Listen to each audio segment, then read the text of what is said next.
नमस्कार दोस्तों, आप सभी का स्वागत है फिल्मी स्टोरी 1 चैनल पर। दोस्तों, आप सभी ने शोले फिल्म जरूर देखे होंगे। शोले में इमाम साहब के किरदार भला कौन भूल सकता है। फिल्म का डायलॉग इतना सन्नाटा क्यों है भाई, आज भी पॉपुलर है। इस एक डायलॉग को इतना पॉपुलर बनाने का श्रेय एक्टिंग के महारथी ए.के. हंगल जी को कहा जाता है। कई बेहतरीन फिल्मों में अपनी एक्टिंग का लोहा मनवाने वाले ए.के. हंगल जी आखिरी दिनों में इतने बुरे दिन देखे कि किसी भी दुश्मन को भी ऐसा दिन न देखना पड़े। अभिनेता ए.के. हंगल जी का जन्म 1 फरवरी 1914 को सियालकोट यानी कि अब के पाकिस्तान में हुआ था। ए.के. हंगल जी 1929 से 1947 तक आज़ादी के लड़ाई में सक्रिय भागीदार थे और उन्होंने अंग्रेज के सामने लोहा लिए थे। ए.के. हंगल जी एक्टर बनने से पहले एक स्वतंत्रता सेनानी थे, लेकिन किस्मत कुछ ऐसी पलटी कि वो फिल्मों की दुनिया में आ गए। 52 साल की उम्र में उन्होंने बासु भट्टाचार्य की फिल्म तीसरी कसम 1966 में हिंदी सिनेमा में डेब्यू किया।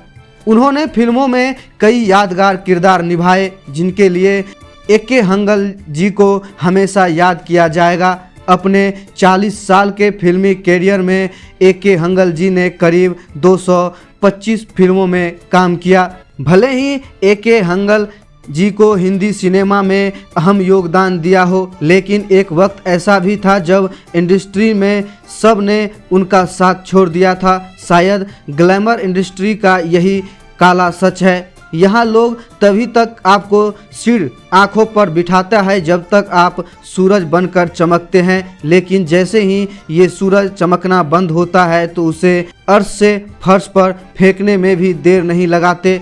ए.के. हंगल जी का भी कुछ इसी तरह की पीड़ा का शिकार हुए थे।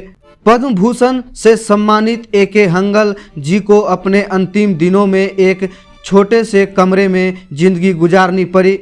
आप यकीन नहीं करेंगे, लेकिन वो 95 साल की उम्र में अपने बेटे के साथ खंडहर जैसे घर में रह रहे थे।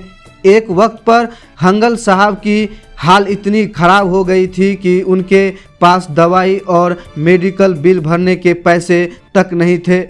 ए.के. हंगल जी के बेटे ने जब इलाज के लिए पैसे न होने की बात बताई, तब अमिताभ बच्चन ने उन्हें इलाज के लिए 20 लाख रुपये दिए थे। साथ ही करण जौहर समेत कई और हस्तियों ने आर्थिक रूप से मदद की। इसके लिए खुद को जिम्मेदार मानते थे ए.के. हंगल जी।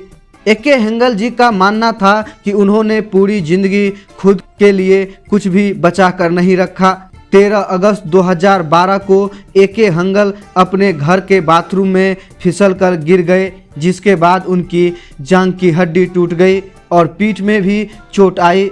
उन्होंने अस्पताल ले जाया गया, लेकिन छाती और सांस लेने में तकलीफ के चलते सर्जरी नहीं हो सकी। ए.के. हंगल जी का हालात और बदतर होती चली गई और फिर हंगल साहब को लाइफ सपोर्ट सिस्टम पर रख दिया गया। धीरे धीरे उनके फेफड़ों ने भी काम करना बंद कर दिया और फिर एक दिन वो इस दुनिया से चल बसे। उनकी आखिरी बड़ी फिल्म 2005 में आई थी। इसमें उन्होंने जीवराज का रोल प्ले किया था, जबकि 2012 में वो टीवी सीरियल मधुबाला एक इश्क एक जुनून में कैमियो के रोल में भी नजर आए थे। यह उनका अंतिम शो था और उनकी मौत हो गई। तो दोस्तों, एक बॉलीवुड की ऐसे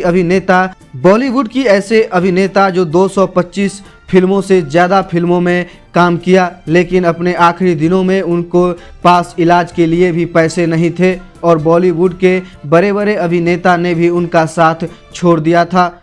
दोस्तों, अगर आप भी बॉलीवुड की इसी तरह की खबर से रूबरू होना चाहते हैं तो आप चैनल को सब्सक्राइब और वीडियो को लाइक करना मत भूलिएगा। जय हिंद।